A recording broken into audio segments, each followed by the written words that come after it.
بسم اللہ الرحمن الرحیم۔ السلام علیکم۔ 8 سے 80 سال کے دوستو، آپ ہم سے سوال پوچھتے ہیں، ہمیں خوشی ہوتی ہے، لیکن آج میں آپ سے کچھ سوال پوچھنے لگا ہوں۔ سوچئے ذرا، آپ کو ان سوالوں کے جواب آتے ہیں؟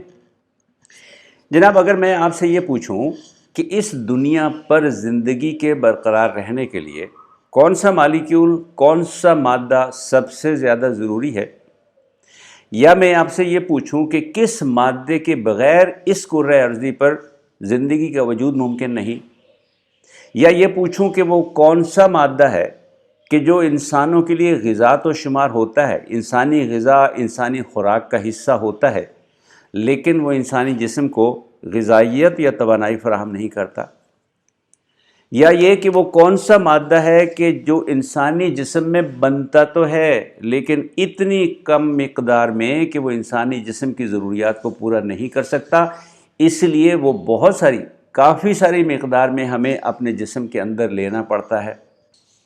آپ کے ذہن میں ان سوالوں کے جواب آئے؟ بھئی، میں نے تو آپ سے بہت سارے سوال پوچھ لیے، پریشان نہ ہوں، آپ کو ایک اشارہ، ایک ہنٹ دیتا ہوں۔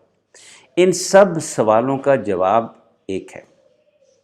اس دنیا پر زندگی برقرار رکھنے کے لیے جو مادہ، جو مالیکیول ہمارے لیے درکار ہے، جو سب سے زیادہ ضروری ہے، جس کے بغیر اس کرۂ ارضی پر زندگی کا وجود برقرار رہنا ممکن نہیں، جو جانداروں کے لیے غذا تو شمار ہوتا ہے، ان کی خوراک کا بھی حصہ ہوتا ہے، لازمی جز ہوتا ہے، لیکن وہ جاندار اجسام کو غذائیت فراہم نہیں کرتا، اور وہ مادہ جو جاندار اجسام میں بنتا تو ہے لیکن بہت کم مقدار میں بنتا ہے، اس لیے اسے کافی ساری مقدار میں خوراک کے طور پر، غذا کے طور پر ہمیں لینا پڑتا ہے۔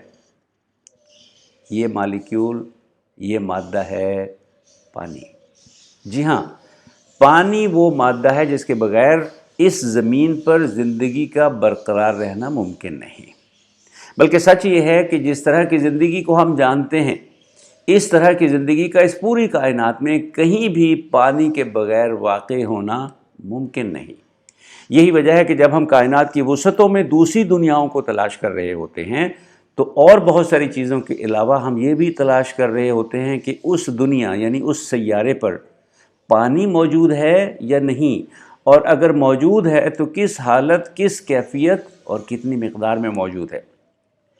دوستو، انسانی جسم کا 50 سے 75% حصہ پانی پر مشتمل ہے۔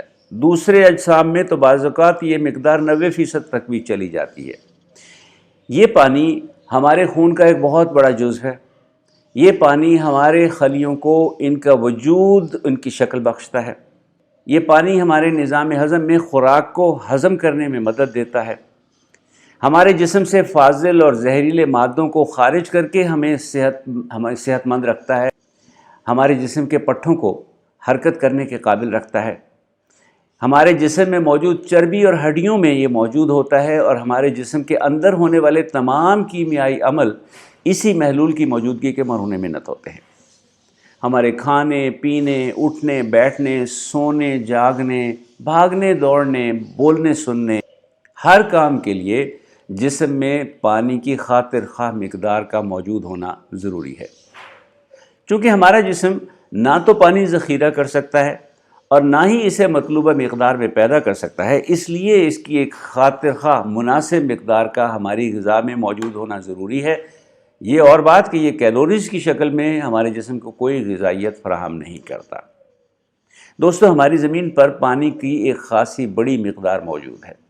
یہ پانی زمین کی سطح پر سمندروں اور جھیلوں کی شکل میں موجود ہے، زمین کے اندر پانی کے ذخیروں کی شکل میں موجود ہے، فضا میں آبی بخارات اور پہاڑوں پر برفانی گلیشیئرز کی شکل میں موجود ہے، لیکن اس کا ایک بہت بڑا حصہ پینے کے قابل نہیں، ہمارے استعمال کے قابل نہیں۔ ہماری زمین پر موجود پانی کا 96.5% حصہ زمین کی سطح پر موجود سمندروں میں موجود ہے۔ ان میں سے بحر منجمد شمالی، بحر منجمد جنوبی، شمالی بحر الکاہل، جنوبی بحر الکاہل، شمالی بحر اوقیانوس، جنوبی بحر اوقیانوس اور بحر ہند بڑے بڑے سمندر ہیں۔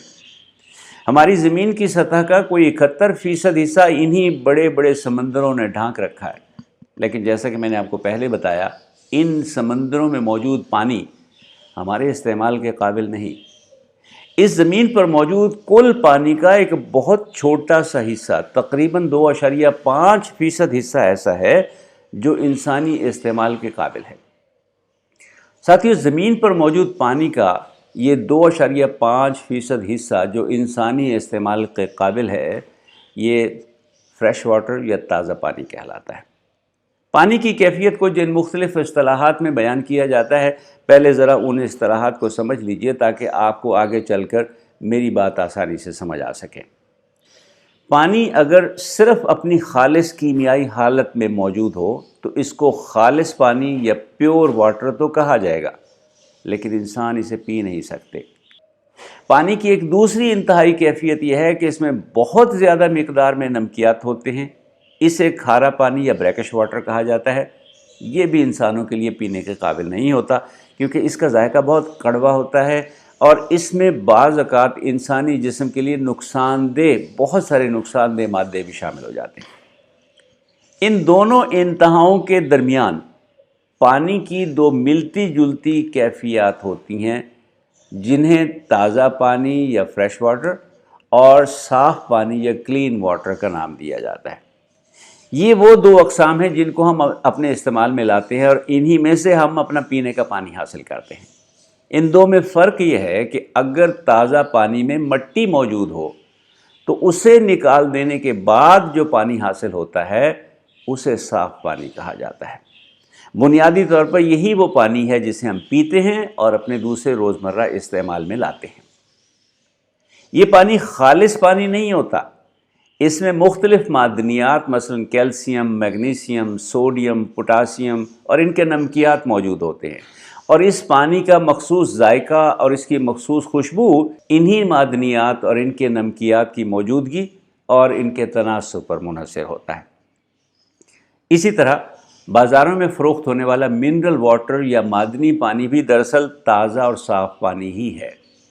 اصل معدنی پانی تو پہاڑی علاقوں میں موجود قدرتی چشموں سے حاصل ہوتا ہے جو انسانی صحت کے لیے مفید معدنیات اور نمکیات سے بھرپور ہوتا ہے، لیکن بعض صنعتی ادارے زیر زمین پانی کو کچھ جراثیم، کچھ کیمیکلز اور کچھ مخصوص فلٹرز سے گزار کر معدنی پانی کے طور پر فروخت کر رہے ہیں۔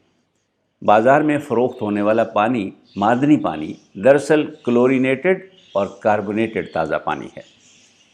چونکہ مختلف ذرائع سے حاصل ہونے والے پانی میں معدنیات کی اقسام یا تعداد اور مقدار یا تناسب میں فرق ہوتا ہے، اس لیے انسانی استعمال میں آنے والے ہر پانی کا ذائقہ اور اس کی چمک دمک مختلف ہوتی ہے۔ حقیقی منرل واٹر کسی چشمے یا زیر زمین ذخیرے سے حاصل کیا جاتا ہے اور بغیر کسی اضافی کیمیکل کے بوتلوں میں بند کر کے صارف تک پہنچا دیا جاتا ہے۔ WHO یعنی ورلڈ ہیلتھ آرگنائزیشن اور ہر ملک کے خوراک اور صحت سے متعلق اداروں نے اس معاملے میں اپنے اپنے معیارات مقرر کر رکھے ہیں۔ یہ پوچھا جا سکتا ہے کہ کیا منرل واٹر یعنی معدنی پانی انسانی صحت کے لیے مفید بھی ہے؟ تو اس کا جواب ہے جی ہاں۔ مثال کے طور پر کیلشیم سے بھرپور معدنی پانی آپ کی ہڈیوں کو مضبوط اور توانا رکھتا ہے۔ اسی طرح معدنی پانی میں موجود کیلشیم اور میگنیشیم آپ کے فشار خون یعنی بلڈ پریشر کو مناسب سطح پر رکھتا ہے۔ البتہ کچھ ماہرین کا خیال یہ ہے کہ معدنی پانی کی بعض اقسام میں ضرورت سے زیادہ سوڈیم کی موجودگی یا مائکرو پلاسٹک نامی مادوں کی مقدار انسانی صحت کے لیے نقصان دہ بھی ہو سکتی ہے۔ دوستو، مناسب مقدار میں تازہ اور صاف پانی پینے کا اصل اور سب سے بڑا فائدہ یہ ہے کہ آپ کو یہ پانی تر و تازہ اور چاق و چوبند رکھتا ہے، کیونکہ جسم میں پانی کی ضرورت کے حساب سے موجودگی ہمارے دماغ اور ہمارے اعصابی نظام اور اس کے خلیوں کو متحرک رکھتی ہے، اور اس معاملے میں ٹھنڈے اور گرم پانی میں کوئی فرق نہیں ہے۔ یہ ضرور ہے کہ موسم کے حساب سے انسان کبھی ٹھنڈے اور کبھی گرم پانی سے تر و تازگی اور توانائی محسوس کرتا ہے، لیکن بالعموم ٹھنڈا پانی پینے میں زیادہ اچھا اور ریفریشنگ لگتا ہے، اور اس کی وجہ یہ ہے کہ ٹھنڈا پانی آپ کے منہ کے اوپری حصے میں موجود اعصاب یا نروز کو زیادہ متحرک کرتا ہے، اور یوں آپ منہ میں اس پانی کی موجودگی اور اس کے ذائقے کو بہتر طور پر محسوس کر سکتے ہیں۔ یہی وجہ ہے کہ ٹھنڈا پانی آپ کو زیادہ ذائقے دار اور زیادہ تازگی بخش محسوس ہوتا ہے۔ ساتھیو، اپنی زندگی کے موجودہ انداز اور حماقتوں کے سبب حضرت انسان نے پانی کی ایک اور قسم بھی ایجاد کر لی ہے، اور یہ ہے پولیوٹڈ واٹر، یعنی آلودہ پانی۔ سچ یہ ہے کہ ماحولیاتی آلودگی اس وقت اس کرۂ ارضی کے بہت بڑے بڑے مسئلوں میں سے ایک مسئلہ ہے، اور آلودہ پانی اس مسئلے کا ایک بہت بڑا جزو ہے۔ دراصل جب سے ہم صنعتی دور میں داخل ہوئے ہیں اور ہم نے ایک نام نہاد ماڈرن یا جدید طرز زندگی اختیار کیا ہے، ہم اپنے صنعتی اور دوسرے فاضل اور زہریلے مادوں کو مناسب طریقے سے ٹھکانے لگانے کی بجائے ادھر ادھر پھینکتے جا رہے ہیں اور اپنے ماحول کو آلودہ کرنے کا کارنامہ سر انجام دے رہے ہیں۔ نتیجہ یہ کہ ہمیں اپنی زندگی اور اپنی بقا کو برقرار رکھنے کے لیے درکار تازہ اور صاف پانی کی دستیابی متاثر ہو رہی ہے۔ ہماری زمین پر موجود پانی کو قدرت نے ایک بڑے خوبصورت سائیکلک یا دوری نظام کے تحت زمین پر زندگی برقرار رکھنے کا سبب بنایا ہے۔ اس نظام کے تحت سمندروں میں موجود پانی اگرچہ پینے کے لیے تو استعمال نہیں ہوتا، لیکن یہ زمین پر موسموں میں ہونے والے رد و بدل اور موسمی تبدیلیوں کا سبب بنتا ہے۔ یہ پانی سورج کی شعاؤں اور تپش کے زیر اثر بخارات بن کر اڑتا ہے۔ اس سے بادل بنتے ہیں جو ہوا کی لہروں پر سفر کرتے ہوئے بلندیوں اور بلند علاقوں کی طرف چلے جاتے ہیں، جہاں یہ بارش کا سبب بنتے ہیں۔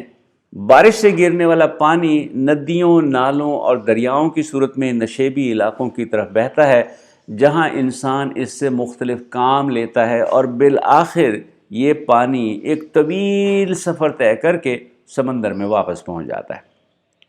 اس سارے سفر کے دوران یہ مختلف معدنیات اور کیمیائی مادوں کو اپنے اندر حل کر کے یا اپنے ساتھ بہا کر سمندر میں لے آتا ہے۔ ہمارے جدید طرز زندگی کے باعث اس پانی میں مختلف آلودگیاں بھی شامل ہو گئی ہیں اور انہوں نے اس سارے نظام کو بری طرح متاثر کیا ہے۔ ماہرین پریشان ہیں کہ اگر آلودگی بڑھانے والے عوامل کو قابو نہ کیا گیا تو ایک وقت آئے گا کہ زمین پر تازہ اور صاف پانی کی قلت پیدا ہو جائے گی۔ گلیشیئرز اور تازہ پانی فراہم کرنے والے ذرائع انتہائی کم ہو جائیں گے۔ موسموں میں انسانی زندگی کو منفی طور پر متاثر کرنے والی شدت پیدا ہو جائے گی۔ زندگی کا وجود خطرے میں پڑ جائے گا۔ سمندروں کی سطح میں بڑا رد و بدل ہوگا، کئی ساحلی شہر ڈوب جائیں گے اور انسان اپنی بقا کے لیے درکار تازہ پانی حاصل کرنے کے لیے قتل و غارت گری پر اتر آئے گا۔ یہ بھی کہا جا رہا ہے کہ شاید آنے والی جنگیں تازہ پانی کے حصول کے لیے ہی لڑی جائیں۔ اس سارے مسئلے کا حل یہ ہے کہ ہم اپنے ارد گرد موجود تازہ پانی کے ذرائع کو ضائع نہ کریں، انہیں آلودہ نہ کریں، تازہ پانی کے استعمال میں احتیاط برتیں، اور اگر ممکن ہو تو استعمال شدہ پانی کو ریسائیکل کر کے دوبارہ استعمال کے قابل بنائیں۔ دنیا کے کئی سمجھدار ممالک ایسا کر رہے ہیں، لیکن ہمیں شاید اس مسئلے کی سنگینی اور اس کی شدت کا صحیح طرح سے اندازہ نہیں ہو پا رہا۔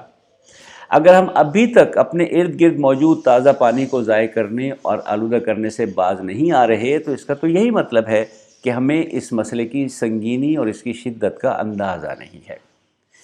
ہمارے 8 سے 80 کے دوست یقیناً یہ جاننا چاہیں گے کہ وہ خوش قسمت ملک یا سمجھدار ملک کون کون سے ہیں جنہوں نے اپنے تازہ پانی کے ذخائر کو آلودگی سے بچا رکھا ہے۔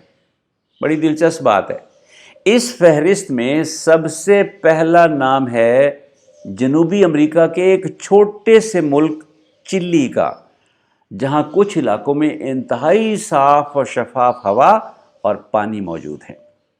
دوسرے نمبر پر کینیڈا، تیسرے نمبر پر ڈنمارک، چوتھے پر سنگاپور، پانچویں پر سویڈن، چھٹے پر آسٹریا، ساتویں پر آئس لینڈ، آٹھویں پر جرمنی، 9ویں نمبر پر گرین لینڈ اور 10ویں نمبر پر سوئٹزرلینڈ موجود ہے۔ کینیڈا کے بارے میں تو ماہرین کا اندازہ یہ ہے کہ آنے والے برسوں میں شاید کینیڈا دنیا کو تازہ پانی فراہم کرنے والا سب سے بڑا ملک ہوگا۔ ویسے تو جناب ہم مسلمانوں کو بھی پانی کے ضیاع سے باقاعدہ منع کیا گیا ہے، جہاں اللہ تعالیٰ کا یہ فرمان ہمارا رہنما ہے کہ کھاؤ پیو لیکن اسراف یا فضول خرچی نہ کرو۔ وہیں ترمذی کی یہ حدیث بھی خوب قابل غور ہے، جس کے مطابق رسول اللہ صلی اللہ علیہ وآلہ وسلم نے فرمایا کہ وضو کرتے ہوئے بھی پانی کے استعمال میں اسراف یا زیادتی نہ کرو، چاہے تم ایک بہتے ہوئے دریا یا نہر کے کنارے پر ہی موجود کیوں نہ ہو۔ اپنے ارد گرد نظر دوڑائیں، دیکھیں کہیں ہم پانی ضائع تو نہیں کر رہے۔ خود بھی احتیاط کریں اور اپنے ارد گرد موجود دوست احباب کو بھی پانی، خاص طور پر تازہ اور صاف پانی کی اہمیت کا احساس دلائیں۔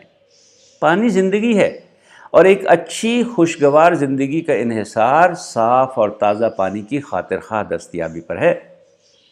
اپنے جسم کی ضرورت، موقع اور موسم کے حساب سے مناسب مقدار میں صاف پانی ضرور پئیں۔ اپنے آپ کو تر و تازہ رکھیں تاکہ آپ چاق و چوبند رہیں۔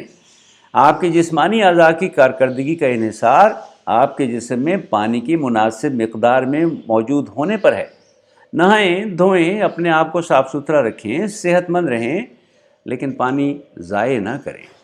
یاد رکھیں یہ وہ نعمت ہے جسے اللہ نے تمام جانداروں کے لیے عنایت فرمایا ہے۔ خود بھی اس سے فائدہ اٹھائیں، دوسرے جانداروں کو بھی اس سے فائدہ اٹھانے دیں۔ چلتے چلتے آپ سے ایک خبر بھی شیئر کرتے رہے، ایک درخواست بھی۔